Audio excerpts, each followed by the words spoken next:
Hi viewers ఒక tower channel. Vishwaksen గారు 'Laila' movie కూడా వివాదాల్లో చిక్కుకోవడం చూస్తాం. సో రిలీజ్ ఈవెంట్ ఫంక్షన్‌లో పృథ్వీరాజ్ గారికి చేసిన కామెంట్స్ అనేవి వైసీపీకి కోపం కలిగించాయి. వాళ్ళు తీవ్ర స్థాయిలో బాయ్‌కట్ లైలా అంటూ ట్విట్టర్‌లో ట్రెండ్ చేయడం చూసాం. ఆ తర్వాత బయటకొచ్చి విశ్వక్సేన్ గారే సారీ చెప్పడం చూసాం.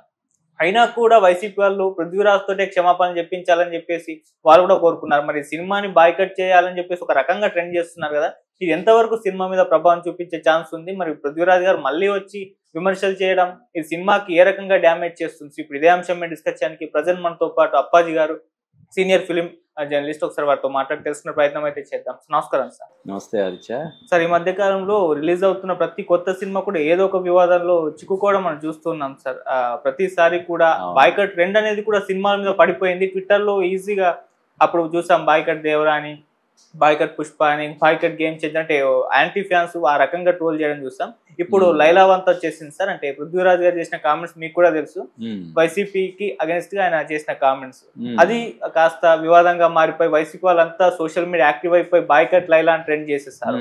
దానికి విశ్వక్సేన్ గారు క్షమించమని అడిగారు. మళ్ళీ ఈయన పృథ్వీరాజ్ గారు క్షమాపణ చెప్పకుండా తీవ్ర స్థాయిలో విమర్శించేస్తారు సార్. మరి ఇది ఇక్కడ ఎవరిది తప్పు ఉంది అనుకోవాలి? మరి సినిమా మీద ఎటువంటి ప్రభావం చూపించే ఛాన్స్ ఉందంటారు సార్? అంటే ముందుగా మనం చెప్పుకోవాల్సింది, పృథ్వీరాజ్ చేసిన వ్యాఖ్యలు అంటే సినిమా వేదిక మీద సినిమాకు సంబంధం లేని విషయాలు, సినిమా ప్రయోజనాలకు భంగం కలిగించేలాగా మాట్లాడడం అనేది ఖచ్చితంగా అది ఖండించాల్సిన విషయం. అది ఇకపోతే ఈ బాయ్‌కాట్ అనేది సినిమా మీద ఎంతవరకు ప్రభావం చూపిస్తుంది అంటే పెద్దగా ప్రభావం చూపించే అవకాశం లేదని నేను అనుకుంటున్నాను. అంతకుముందు మనం చూసాం, అటు బాలీవుడ్లో కానీ ఇటు టాలీవుడ్లో కానీ బాయ్‌కాట్ అని చెప్పి చేసినా కూడా దాని ప్రభావం పెద్దగా అంటే బాగున్న సినిమాలకి, బాగుండకపోతే ఎలాగో చూడరు కదా. పైగా ఇంకొకటి ఏంటంటే ఈ లైలా సినిమా వరకు ఈ బాయ్‌కాట్ అనే ఇది ఎంతో కొంత ప్లస్ అయిందని నా అభిప్రాయం. ప్రమోషన్ అంటే ఇప్పుడు లైలా సినిమా డైరెక్టర్ కొత్త, ఈ హీరోకి అంతకుముందు వచ్చిన గ్యాంగ్స్ ఆఫ్ గోదావరి కానీ మెకానిక్ రాఖీ కానీ రెండు సినిమాలు కూడా డిసప్పాయింట్ చేశాయి. హీరోయిన్ పెద్దగా తెలిసిన ఫేస్ ఏం కాదు లైలా సినిమా సంబంధించి. అలాగే మ్యూజిక్ కూడా ఎవరో జేమ్స్ ఏదో ఉంది, ఆ మ్యూజిక్ పరంగా కూడా మరీ అంత ఆకట్టుకునేలాగా లేవు. ఈ విధంగా పెద్దగా క్రేజ్ లేని సినిమా. అంటే రేపు సినిమా రిలీజ్ అయితే నిమిషాల మీద టాక్ స్ప్రెడ్ అయిపోద్ది, ఆటోమేటిక్గా ఇది వచ్చేస్తుంది. కానీ రిలీజ్ ముందు వరకు ఒక 4-5 రోజులు ప్రీ రిలీజ్ ముందు వరకు పెద్దగా క్రేజ్ లేని ఈ సినిమాకి ఈ బాయ్‌కాట్ వైసీపీ చేస్తున్న దీని పుణ్యం అని విపరీతమైనటువంటి పబ్లిసిటీ. అంటే ఒక 10 కోట్లు ఖర్చు పెట్టినా కూడా రానంత ఫ్రీ పబ్లిసిటీ దానికి వచ్చింది. ఇంకొకటి ఏంటంటే ఇప్పుడు పృథ్వీరాజ్ అనేవాడు ఆ సినిమాలో ఒక చిన్న క్యారెక్టర్ కదా. అంటే చాలామంది నటీనటుల్లో అతను కూడా ఒకడు. అటువంటిది పృథ్వీరాజ్ ఏదో నెగిటివ్గా మాట్లాడాడని దాన్ని మనం ఇందాకే చెప్పినట్టు అది 100% ఎవరు సమర్థించకూడదు పృథ్వీరాజ్ చేసినటువంటి వ్యాఖ్యలు. కానీ అందులో ఒక చిన్న పాత్ర పోషించినటువంటి పృథ్వీరాజ్ చేసిన వ్యాఖ్యలను ఆధారం చేసుకొని ఈ సినిమా మీద పగబట్టడం కానీ లేకపోతే టార్గెట్ చేయడం కానీ అంత కరెక్ట్ కాదు. ఆటోమేటిక్గా ఇప్పుడు ఏంటంటే ఎవరైతే పనిగట్టుకొని కానీ లేకపోతే ఇంకో విధంగా కానీ ఒక సినిమాని చూడొద్దు అని 10 సార్లు అంటే ఆటోమేటిక్గా మిగతా వాళ్ళందరూ దృష్టి దాని మీద పడుతుంది. ఎందుకు ఈ సినిమాని చూడొద్దు అంటున్నారు? ఇప్పుడు అదే జరుగుతుంది లైలా సినిమాకి. 1-10 సార్లు ఇప్పుడు గత 3-4 రోజులు ఇదే కదా. పైగా ఇందాక నువ్వు అన్నట్టు దానికోసం పృథ్వీరాజ్ చేసిన వ్యాఖ్యల నేపథ్యంలో హీరో విశ్వక్సేన్, ప్రొడ్యూసర్ సాహు గారి పాటు ఇద్దరు కూడా ప్రత్యేకంగా ప్రెస్ మీట్ పెట్టి మరి వాళ్ళు వివరణ ఇచ్చారు, క్షమాపణ కూడా చెప్పారు. అంటే వివరణ ఏంటి? పృథ్వీరాజు ఆ వ్యాఖ్యలు చేస్తున్న టైంలో వేదిక మీద మేము లేము, చీఫ్ గెస్ట్గా వచ్చినటువంటి చిరంజీవి గారిని రిసీవ్ చేసుకోవడానికి మేము ఇద్దరం కూడా స్టేజ్ దిగి ఆయన్ని వెల్కమ్ చెప్పడానికి వెళ్ళాము. మేము కనుక స్టేజ్ మీద ఉంటుంటే ఆయన వ్యాఖ్యలు చేస్తున్న టైంలోనే దాన్ని ఖండించే వాళ్ళం, ఆయన నుంచి మైక్ లాక్కొని ఉండేవాళ్ళం అని వాళ్ళు చెప్పారు. క్షమాపణ చెప్పారు. క్షమాపణ చెప్పిన తర్వాత కూడా దాన్ని పొడిగించడం, ఈ బాయ్‌కాట్ అనే దాన్ని కంటిన్యూ చేయడం అనేది ఇప్పుడు ఏమైంది, ఆ సినిమాకి కొంత ప్లస్గా అయ్యేది. సో అంటే ఇప్పుడు ఎవరైనా సరే పృథ్వీరాజ్ అనే కాదు, ఇప్పుడు చాలామంది ఇప్పుడు మన ఇండస్ట్రీలో రాజకీయంగా ప్రతి హీరో కానీ ఆర్టిస్ట్ కానీ పొలిటికల్ అఫిలియేషన్స్ అనేవి ఏదో ఒక రాజకీయ పార్టీతో అయితే ఆ పార్టీకి సానుభూతి పరుడు కావడం కానీ మద్దతుదారుడు కావడం కానీ ప్రత్యక్షంగా కానీ పరోక్షంగా కానీ ఉంటున్నాయి. ఉంటున్నప్పుడు వాళ్ళు రాజకీయపరమైనటువంటి వాళ్ళ అభిప్రాయాలు కానీ వ్యాఖ్యలు కానీ సినిమా వేదికల మీద చేయకుండా ఉండడం చాలా అవసరం కదా. అవును. ఇప్పుడు ఆయనకి డబ్బులు ఇచ్చి ఆయన ఎన్ని రోజులు చేశాడు, అన్ని రోజులకి పారితోషికం ఇస్తారు కదా.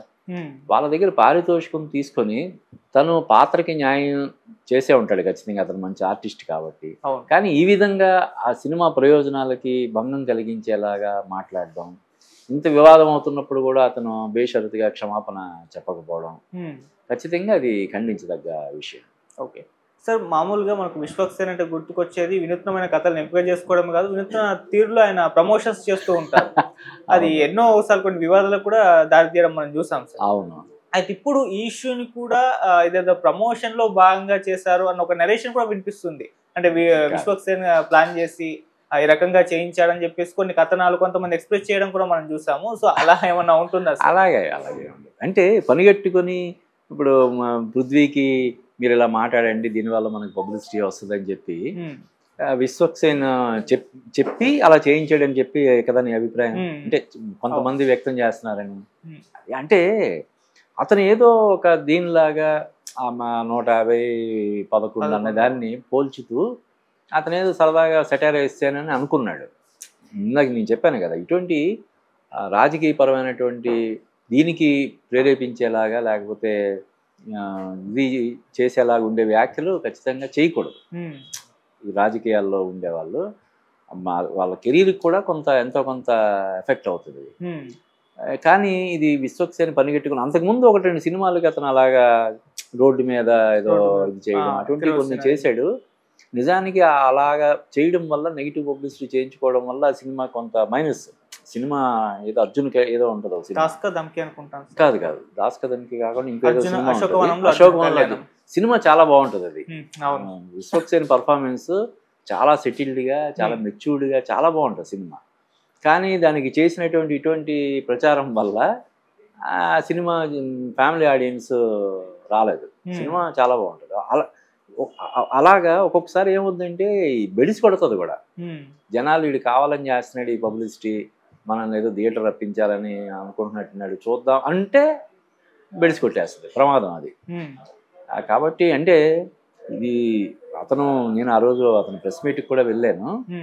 హోల్ హార్టెడ్గానే అతను మా తప్పేం లేదండి అతను చేసిన దాంట్లో, అయినా సరే మేము క్షమాపణ చెప్తున్నాము, అతని మీద ఉన్న కోపంతో మా సినిమాని కిల్ చేయకండి అని చెప్పి అతను చాలా ఇదిగా అప్పీల్ చేశాడు. అక్కడతో వివాదాన్ని ఆఫ్ చేసి ఉంటే బాగుంటుంది. ఎందుకంటే ఇప్పుడు వీళ్ళు వెళ్ళి బ్రతిమలాడి బాబు మీరు క్షమాపణ చెప్పండి, మీ వల్ల మా సినిమాకి ఇబ్బంది అవుతుందని చెప్పి అడగడం. అంటే ఇంకొకటి ఏంటంటే ఈ సినిమా ఇంకో 2-3 రోజుల్లో అప్పటికి రేపే కదా రిలీజ్, అప్పటికి 2-3 రోజులు రిలీజ్ ఉంది. ఈయనేమో ఇప్పుడు ఈ ట్రోలింగ్కి దానికి ఇది అయిపోయి హాస్పిటల్లో చేరాడని చెప్పి మరుసటి రోజు న్యూస్ వచ్చింది. అంటే ఆయన దగ్గరికి వెళ్ళి మాట్లాడి చెప్పించడానికి కూడా టైం లేని పరిస్థితి కదా. ఎక్కువ టైం ఉంటే వాళ్ళ దగ్గరికి వెళ్ళి ఏమన్నా మీ వల్ల మాకు చాలా ఇబ్బంది అవుతుంది, మీరు మా దగ్గర డబ్బులు తీసుకొని సినిమా యాక్ట్ చేసి మళ్ళీ ఇది తలనొప్పి ఏంటి మాకు అని చెప్పి వాళ్ళు అడగచ్చు. అడిగే అధికారం వాళ్ళకు ఉంది. ఎందుకంటే అతను ఫ్రీ సర్వీస్ ఏం కాదు కదా చేసింది. కానీ టైం లేదు కాబట్టి వాళ్ళు ఓపెన్గా ప్రెస్ మీట్ పెట్టి మరి దాన్ని రిక్వెస్ట్ చేశారు. అయినా సరే మరి ఆ వివాదానికి అక్కడతో ఫుల్ స్టాప్ పెట్టకుండా దాన్ని కొనసాగించడం, ఇంత భారీ స్థాయిలో దాని ప్రచారం కల్పించడం ఒక రకంగా లైలా సినిమాకి అడ్వాంటేజ్ అని చెప్పొచ్చు. ఓకే సార్, మామూలుగా ఇది ఒక గుణపాఠం అయిపోతుంది అనుకోవచ్చా సినిమా ఫంక్షన్ల మీదట పాలిటిక్స్ మాట్లాడకూడదు అన్నదానికి ఈ వివాదం అనేది మీరేం చెప్తారు? అంటే ఇదనే కాదు, జనరల్గానే సినిమా వేదికల మీద రాజకీయపరమైనటువంటి కామెంట్లు సెటైర్లు వేయడం అన్నది కరెక్ట్ కాదు. వాళ్ళకు ఉండే వ్యక్తిగతమైన తనకు ఏదైనా ఒక అభిప్రాయం వ్యక్తం చేయాలి, ప్రత్యేకించి ప్రెస్ మీట్ పెట్టుకో, లేదంటే ఒక వీడియో రిలీజ్ చెయ్యి కదా. నువ్వు స్టేజ్ ఎక్కి ఒక సినిమా ఫంక్షన్కి ఆ సినిమా గురించి సినిమాకి హెల్ప్ అయ్యేలాగా మాట్లాడాలి, లేదంటే తను చేసిన క్యారెక్టర్ ఏంటి చెప్పి డైరెక్టర్కి ప్రొడ్యూసర్ కృతజ్ఞతలు చెప్పి దిగిపోవాలి తప్ప ఇటువంటి వ్యాఖ్యలు చేయడం అనేది ఖచ్చితంగా మంచిది కాదు. ఓకే సరే ఇక సినిమా విషయానికి వచ్చేసరికి ట్రైలర్ రిలీజ్ అయింది. మీకు ఎలా అనిపించింది? మరి రేపు సినిమా ఏ విధంగా ఉండబోయే అవకాశం ఉందంటారా? ట్రైలర్ చూసి మీ అంచనా ఏమైంది సార్? అంటే ఇందాక నువ్వు అన్నట్టు విశ్వక్సేన్ ప్రతి సబ్జెక్టులో ఎంతో కొంత నావెల్టీ ఉండేలాగా జాగ్రత్తలు తీసుకుని ముందుకెళ్తున్నాడు అతను. అవును. ఫస్ట్ సినిమా నుంచి ఉమ్, ప్రతి సినిమాలో ఎంతో కొంత కొత్తదనం ఉండేలాగా అతను ప్రయత్నం చేస్తున్నాడు. అలాగే ఇందులో కూడా కొత్తదనం దాన్ని నింపాలని సినిమాలో ప్రయత్నం చేసినట్టు మనకు కనబడుతుంది. ఉమ్, అతను లేడీ గెటప్ కానీ మరొకటి కానీ, అందులోనూ కొత్త డైరెక్టర్ తోటి అలాగా చేయడం అంటే అటువంటి క్యారెక్టర్ చేయడం అంటే సాహసం అనే చెప్పాలి కదా. ఉమ్. ఎలా డీల్ చేస్తాడో తెలియదు. ఏమాత్రం తేడా వచ్చినా